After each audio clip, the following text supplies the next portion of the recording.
Good evening, Americans, and thank you for tuning in to The Yesterday Show. I'm Betty Bergeson. And I'm Fergie Ferguson. And tonight's report details the horrors and atrocities being experienced by our Cuban brothers in revolution.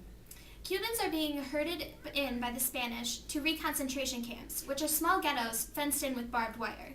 Disease is so rampant that the air you breathe, you can feel the bacteria going into your throat. If malaria doesn't kill them, the Spanish will. For example, we have this photo of a man who was captured by the Spanish.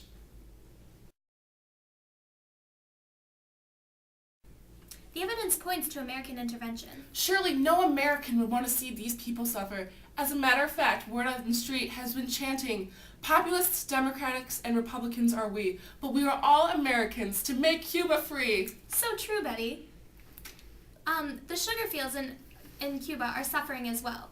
Their only policy so far has been scorched earth because they have no other resources to fight the Spanish. This desperate attempt for freedom will lose millions of dollars in American investment. Not to mention, these Cubans are destroying their own livelihoods in this desperate attempt for freedom. This urgent matter is so pressing that we've called in some experts. Here today we have President William McKinley and a Cuban rebellion leader, Jose Marti. Let's hear what they have to say about the situation in Cuba. Thank you for having us here today, Fergie and Betty. In this resolution, want to stay as peaceful as possible. We want no wars of conquest. We must avoid the temptation of territorial aggression. War should never be entered upon until every agency of peace has failed us. Peace is preferable to war in almost every contingency. We would like to stay as peaceful as possible in this affair. It is true my people are suffering, but the only way to ensure pure Cuban independence is to stop the meddling of other countries in our affairs. Once the United States is in Cuba, who will drive them out? I cannot sacrifice the independence of my people from Spain for occupation by America. However, if intervention is necessary, my cabinet and I have debated much on the subject of intervening in Cuba. If we do intervene, we will recognize Cuba as its own free nation, free from Spain, and hope to pass an amendment on this shortly. Gracias, senor.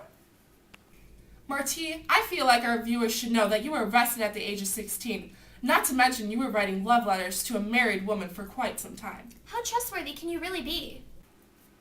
Dios mío, you don't understand. This just in. Our sources confirm that the American ship, the Maine, was sunk at Havana. Remember the Maine to hell Let's with head to the scene Spain. for more details. Remember the Maine to hell with Spain. Remember the Maine to hell with Spain. Remember the Maine to hell with Spain.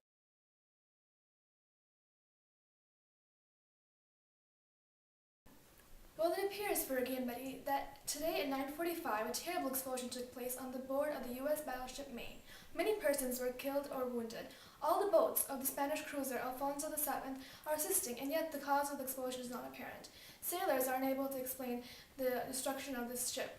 This explosion completely shook the city. The windows are broken in nearly all the houses. The correspondent of the Associated Press says that he interviewed many of the wounded soldiers, and they have said that the explosion happened when they were asleep, so no particular cause has been founded yet. Anyways, that's all I have for you guys. Back to you. Well, we had someone waiting backstage for an interview, but with this news. Mr. Roosevelt, are you prepared to speak about this? Okay, to shed some light and offer his opinion on American foreign involvement regarding the incidents after the Maine sinking, Assistant to the Secretary of Navy, Mr. Theodore Roosevelt. So you're suggesting that we go to war? Certainly. McKinley doesn't know what he's talking about with peace because he has the backbone of a chocolate eclair, but war is definitely necessary, especially after the events of the Maine. Well, if America becomes involved in Cuba, what do you think the effects of that will be? We should be fighting for liberty and for stability in Cuba. Any people whose country conducts themselves well can count upon our hearty friendship. If the nation shows that it knows how to act with responsible efficiency and decency in social and political matters, if it keeps order and pays its obligations, it need fear no interference from the U.S. Therefore, if Cuba can be stable, we will leave as soon as the war's over. That's all the time we have for tonight, Teddy. Thanks for having me. Anytime. Surely. There you have it, right from the source. Teddy Roosevelt suggests we should intervene in Cuba. Martine better be on the lookout. And that's yesterday's news, always one step behind.